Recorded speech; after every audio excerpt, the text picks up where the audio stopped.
రామాయణం తెలుసు కదా. ఇదేం ప్రశ్న? రామాయణం తెలియకుండా ఎవరైనా ఉంటారా? నిజమే కదా, ఇదేం క్వశ్చన్.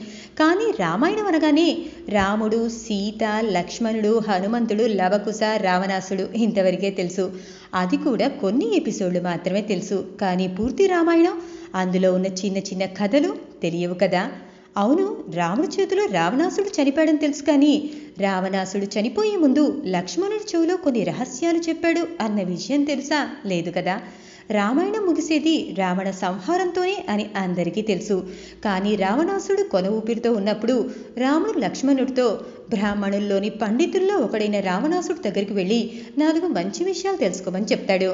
అన్న మాటల్ని ఎప్పుడూ గౌరవించే లక్ష్మణుడు రావణుడి దగ్గరికి వెళ్ళగానే రావణాసుడు ఇలా చెప్తాడు: మన రథసారథితో, కాపలావాడితో, వంటవాడితో, నీ తమ్ముడితో ఎప్పుడూ స్నేహంగా మెలగాలి.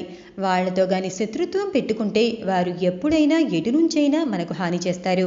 ఒక్కొక్క సమయంలో వాళ్ళు మన ప్రాణాన్ని తీయటానికి కూడా వెనకాడరు.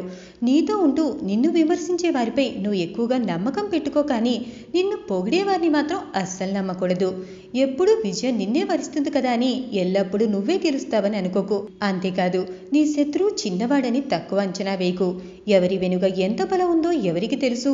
నేను హనుమంతుణ్ణి తక్కువ అంచనా వేసి చివరకు ప్రాణాల మీద తెచ్చుకున్నాను అని చెప్పాడు. రాజుకు యుద్ధంలో గెలవాలన్న కోరిక ఉండాలి, కానీ ఎప్పటికీ అత్యాశపరుడే ఉండకూడదు. దేవుణ్ణి ప్రేమించవచ్చు లేదా ద్వేషించవచ్చు, కానీ ఏదైనా అపారమైన దృఢ నిశ్చయంతో ఉండాలి. ఇతరులకు, సైన్యానికి అవకాశం ఇచ్చి రాజు అలసిపోకుండా పోరాడితేనే విజయం సొంతమవుతుంది. ఈ మాటలు లక్ష్మణుడికి చెప్తూ ప్రాణాలు వదిలాడు రావణుడు. ఆయన చెప్పిన మాటలు అప్పటి జీవితాలకి కాదు, ఇప్పటి కాలంలో మన జీవితాలకి వర్తిస్తుందని అనిపిస్తున్నాయి కదా. ఈ విషయాలు రామాయణ గ్రంథంలో ఉన్నాయి.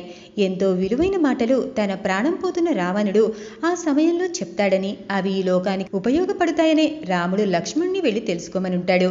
పర్సనాలిటీ డెవలప్మెంట్ అని మనం ఇంతగా కబుర్లు చెప్పుకుంటున్నాం, కానీ మన ఆనాటి గ్రంథాలకు మించిన పర్సనాలిటీ డెవలప్మెంట్ పాఠాలు మరొకటి ఉండవు అంటే ఏమాత్రం అతిశయోక్తి కాదేమో.